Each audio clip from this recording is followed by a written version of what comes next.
अस्सलाम वालेकुम व्यूअर्स, मैं हूं मोहम्मद हसन ताज अपने चैनल खान साहब मोटर्स के साथ। आज आप लोगों के लिए एक बहुत ही ज़बरदस्त वीडियो लेके आए हैं चिंगान कारवान के हवाले से। आज इस वीडियो में आपको बताएंगे कि अगर आप चिंगान कारवान लेना चाह रहे हैं इंस्टॉलमेंट पे या कैश पे तो इसकी क्या प्राइसेस है, और अगर इंस्टॉलमेंट पे लेते हैं तो क्या डाउन पेमेंट और क्या इसकी इंस्टॉलमेंट बनेगी। ये सारी चीज़ें आपसे आज इस वीडियो में डिस्कस करेंगे। आपसे काइंडली रिक्वेस्ट है कि अगर आप चैनल पर नए और आपने अभी तक हमारा चैनल सब्सक्राइब नहीं किया तो काइंडली चैनल को सब्सक्राइब करें और बेल का आइकन लाजमी प्रेस करें ताकि जो भी हमारी नेक्स्ट आने वाली वीडियो उसका नोटिफिकेशन आपको मिलता रहे। जी तो व्यूअर्स, सबसे पहले डिस्कस कर लेते हैं चिंगान कारवान के प्राइसेस।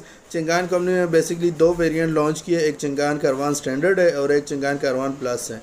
जो स्टैंडर्ड है उसकी इनवाइस प्राइस है 27,79,000 रुपये 2779, और फाइलर टैक्स इस पे 20,000 रुपये और नॉन फाइलर के लिए 60,000 इस पे टैक्स है गवर्नमेंट की तरफ से।